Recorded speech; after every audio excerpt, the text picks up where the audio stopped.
அனைவருக்கும் வணக்கம். இன்றைக்கி நம்ம தெரிஞ்சுக்க போகிற விஷயம் என்ன அப்படின்னா, சிறைவாசிகளோட குழந்தைகளுக்கு என்னென்ன நலன்கள்லாம் அரசு உதவி செய்யுது அப்படிங்கிறத பற்றி பார்ப்போம்.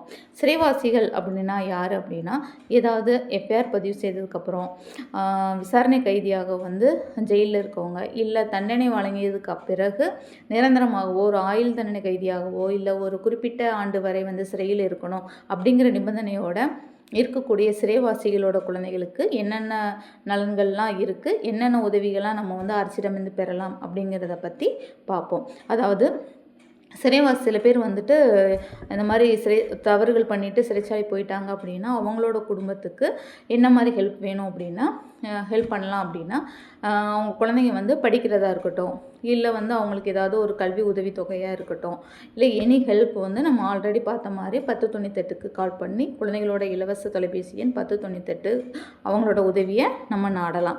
இதை தாண்டி கல்வி உதவித்தொகை, அதாவது ஒரு குழந்தை ஸ்கூலில் படிச்சுட்ருக்காங்க அப்படின்னா குழந்தைகள் மற்றும் சிறப்பு சேவைகள் துறை மூலமாக மாதம் 4000 வரை அந்த குழந்தைக்கு கிடைக்கும். இது சிங்கிள் பேரண்ட்டு இல்லை போத் பேரண்ட் இல்லாதவங்களுக்கு தான் கொடுத்துட்ருக்காங்க. ஆனால் சிறைவாசிகள் குழந்தைகளுக்கும் இதில் முன்னுரிமை வழங்கப்படுகிறது. அதாவது விசாரணை கைதியாக இப்போ நேற்று ஒரு அஃபென்ஸ் நடந்திருக்கு, எஃப்ஐஆர் போட்டாங்க, அவங்கள ரிமாண்ட் பண்ணிட்டாங்க. அந்த காலகட்டத்தில் அந்த குழந்தைக்கு அதாவது அந்த ஃபேமிலிக்கு ஏதாவது சப்போர்ட் தேவைப்படுது, இல்லை அவங்க ஹஸ்பண்டை வெளில எடுக்கிறதுக்கு பெயில் எடுக்கிறதுக்கான வழக்கறிஞர் வைக்கிறதுக்கு ஒரு ப்ராப்ளம் இருக்குது, வசதி இல்லை அப்படிங்கிற ஃபீல் பண்ணுற பட்சத்தில் நம்ம இலவச சட்ட உதவி மையத்தை நாடலாம். இப்போ அந்த குழந்தைங்களுக்கான ஒரு ஃபுட்டு ஃபெசிலிட்டிஸ் இல்லை அவங்களுக்கு ஒரு ஸ்கூலுக்கு அனுப்புறதுக்கு ஒரு ப்ராப்ளமாக இருக்குது, இல்லை ஏதாவது இப்போ அந்த அந்த லொக்கேஷனில் அவங்களால இருக்க முடியலை, நமக்கு நம்ம குழந்தைய பாதுகாக்கணும் அப்படிங்கிற ப்ராப்ளம்ஸ் இருக்கும்போது தாராளமாக 1098க்கு கால் பண்ணி ஹெல்ப் கேட்கலாம்.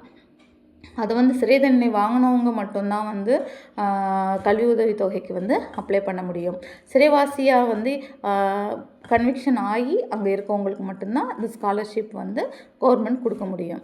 அதுவே விசாரணை கைதியாக இருக்காங்க, ஒரு எஃப்ஐஆர் பதிவு பண்ணிப்பட்டு இப்போ தான் விசாரணை கைதியாக உள்ளே இருக்காங்க, நம்ம பெயிலில் எடுத்துருவோம் அப்படிங்கிற பட்சத்தில் அவங்க அப்ளை பண்ண முடியாது.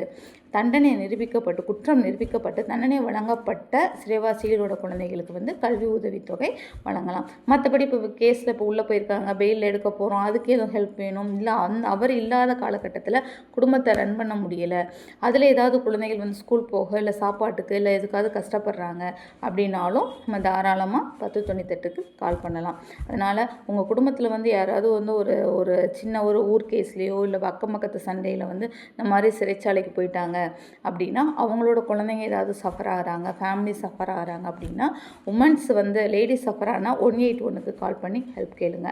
இல்லை childrens education and food living facilities இல்லாமல் கஷ்டப்படுறாங்க அப்படின்னா தாராளமாக 1098க்கு கால் பண்ணுங்கள். என்னோடய வீடியோஸ் உங்களுக்கு பிடிச்சிருந்ததுன்னா லைக் பண்ணுங்கள். வேறு ஏதாவது தகவல் வேணும்னா கமெண்ட் பாக்ஸில் கமெண்ட் பண்ணுங்கள். என்னோடய சேனலை சப்ஸ்கிரைப் பண்ணுங்கள். தேங்க்யூ.